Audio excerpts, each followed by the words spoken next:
शेतकरी मित्रांनो, प्रत्येक शेतकऱ्याला वाटतं की आपल्या शेतात सौर पंप असावा आणि ही माफक अपेक्षा आहे। त्याचं कारणही असं आहे की वेळेवर लाईन राहत नाही, मोटर चालत नाही, असे जे काही प्रॉब्लेम येतात आणि नेमका पाणी देण्याचा काळ असल्यावरच शेतामध्ये लाईन राहत नाही। मग अशा वेळेस शेतकऱ्यांना वाटतं की आपल्याकडे सौर पंप असावा, कारण सौर पंप असला म्हणजे आपल्याला दिवसा एकतर पाणी देता येतं। त्यामुळे बऱ्याच शेतकऱ्यांनी पीएम कुसुम योजनेमध्ये अर्ज भरले, त्यानंतर मुख्यमंत्री सौर ऊर्जाच्या योजनेमध्ये अर्ज भरले, त्यानंतर आता हे मागेल त्याला सौर पंप योजना या योजनेमध्ये सुद्धा अर्ज भरलेले आहेत।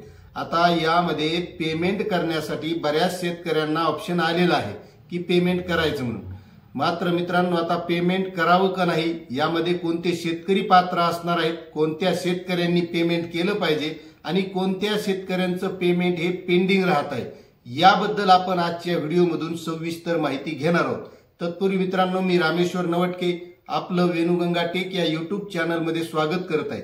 मित्रांनो, तुम्ही आपलं चॅनल आणखीही सबस्क्राईब केलं नसेल तर आपलं चॅनल सबस्क्राईब करून घ्या, कारण आपण नवनवीन माहिती या चॅनलच्या माध्यमातून देत असतो।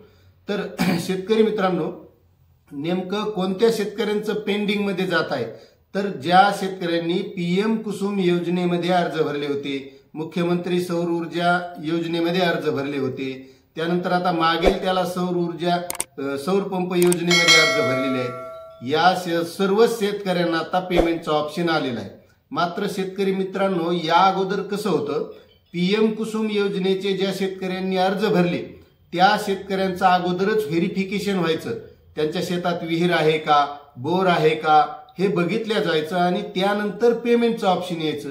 मात्र आता या मागेल त्याला सौर पंप योजनेमध्ये ज्या शेतकऱ्याकडे विहीर नाही, त्याची 7/12वर नोंद नाही, बोरची नोंद नाही, त्या सुद्धा शेतकऱ्यांना पेमेंटचं ऑप्शन आलंय। मग या शेतकऱ्यांनी पेमेंट करायचं का, तर अजिबात नाही। कारण त्याचं असं आहे की तुमच्या जर 7/12वर विहीर लावलेली नसेल किंवा बोर लावलेलं नसेल आणि तुम्हाला जर पेमेंटचा ऑप्शन आला आणि तुम्ही जर पेमेंट केलं तर ते पेंडिंग मध्ये जाणार आहे। त्याचं कारण असं आहे की ते पेमेंट केल्याच्या नंतर तुमच्या 7/12चं व्हेरिफिकेशन होणार आहे आणि व्हेरिफिकेशन झाल्याच्या नंतर तुमच्या जर 7/12वर नोंदच नसेल विहीर किंवा बोरची, तर तुम्हाला त्यामध्ये पात्र ठरल्या जाणार नाही। मग पात्र कोण राहणार, ज्या शेतकऱ्यांच्या 7/12वर नोंद केलेली आहे, विहीर असेल बोर असेल याची नोंद असेल, याच शेतकऱ्यांनी फक्त पेमेंट करायचंय। आणि पुन्हा त्यामध्ये महत्वाची एक गोष्ट आहे मित्रांनो, की ज्या शेतकऱ्यांनी ओरिजिनलच विहीर आहे आणि ओरिजिनल नोंद केलेली आहे अशा शेतकऱ्यांनी, आता यामध्ये काही शेतकऱ्यांनी असं सुद्धा केलेलं असू शकतं की आपल्या शेतात विहीर आहे पण 7/12वर नोंद ही वरचेवर केलेली असेल, तर त्या शेतकऱ्यांचे सुद्धा पेमेंट पेंडिंग मध्ये जाऊ शकतात। त्यामुळे घाई गडबड करायची नाही, कारण 3 HP चं पेमेंट सुद्धा 22 ते 23 हजाराच्या दरम्यान आहे। पेमेंट हे खूप मोठं आहे, त्यामुळे आपल्या 7/12वर नोंद असेल, बोरवर नोंद असेल तरच त्या शेतकऱ्यांनी पेमेंट करायचंय। आधी दुसरी गोष्ट मित्रांनो, काही शेतकऱ्यांची जमीन ही 2 गटामध्ये असते। समजा एक 2 नंबरच्या गटात आहे आणि एक 4 नंबरच्या गटात आहे।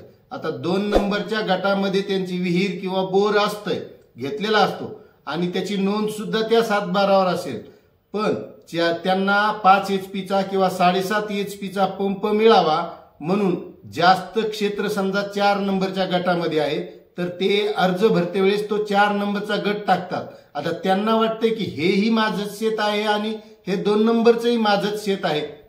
मात्र 2 नंबरच्या गटामध्ये क्षेत्र कमी असल्यामुळे त्यांना कमी HP चा पंप मिळेल म्हणून ते 4 नंबरचा गट वापरतात अर्ज करते वेळेस, आणि त्यावर त्या विहिरीची किंवा बोरची नोंद नसते। अशा सुद्धा शेतकऱ्यांनी पेमेंट करायचं नाही, कारण तुमची विहीर 2 नंबरच्या गटात आहे आणि तुम्ही पेमेंट 4 नंबरच्या गटावर करीत असाल की तुम्हाला जास्तीचा HP चा पंप मिळावा म्हणून, तर त्या सुद्धा शेतकऱ्यांचं पेमेंट पेंडिंग मध्ये जाऊ शकतं, कारण त्याचं व्हेरिफिकेशन होणार आहे, त्यानंतर तुम्हाला त्याचा सेल्फ सर्वे सुद्धा करावा लागणार आहे।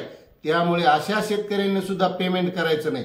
आणि बऱ्याच शेतकऱ्यांनी नोंद ही वरचेवर घेतलेली आहे, त्यांनी सुद्धा करू नका, कारण पेमेंट पेंडिंग मध्ये जाईल। हा, मात्र पेमेंट कोणी करावं आणि कोण पात्र असतील, तर ज्यांच्या 7/12वर नोंद आहे, त्यांच्या शेतात विहीर किंवा बोर आहे, 7/12वर नोंद ही ओरिजिनल घेतलेली आहे आणि ऑनलाईन सुद्धा आहे. ज्यावेळेस व्हेरिफिकेशन होईल त्यावेळेस तुमचे 7/12वरही दिसेल आणि ऑनलाईनही दिसेल. अशा शेतकऱ्यांनी पेमेंट करायचे. आता त्या शेतकऱ्यांनी पेमेंट करते वेळेस सुद्धा एक काळजी घ्यायची आहे. होईल तोवर आपण नेट बँकिंगद्वारे किंवा एटीएम कार्डद्वारे पेमेंट करायचे. फोन पे द्वारे पेमेंट केल्यास काही पेमेंट हे सक्सेस होत आहेत आणि काही पेंडिंग मध्ये जात आहेत.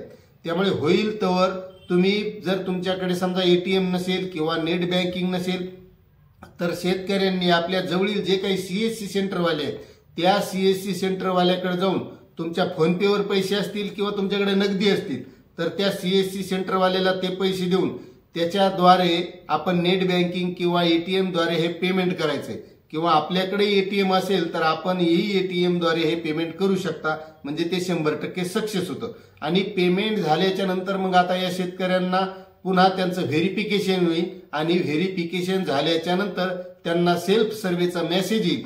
त्यावेळेस त्यांना स्वतःचा सेल्फ सर्व्हे करावा लागेल आणि त्यानंतर तुम्हाला कोणत्या कंपनीचा पंप घ्यायचा आहे वेंडर सिलेक्शन ज्याला म्हणतात.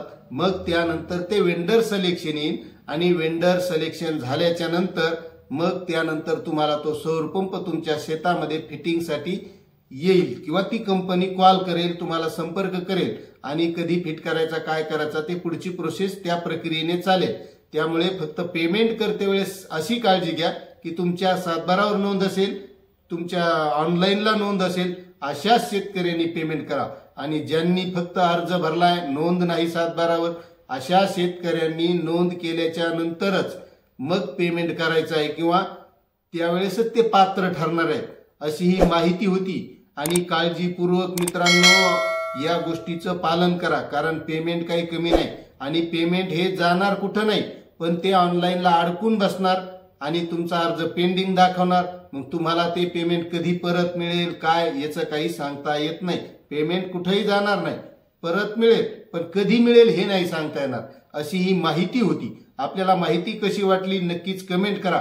आणि सौर पंपाबद्दल आणखीही काही तुम्हाला अडचणी समस्या असतील तर कमेंट करून विचारायला नक्कीच प्रयत्न करा. भेटूया अशात नवीन माहितीसह. धन्यवाद.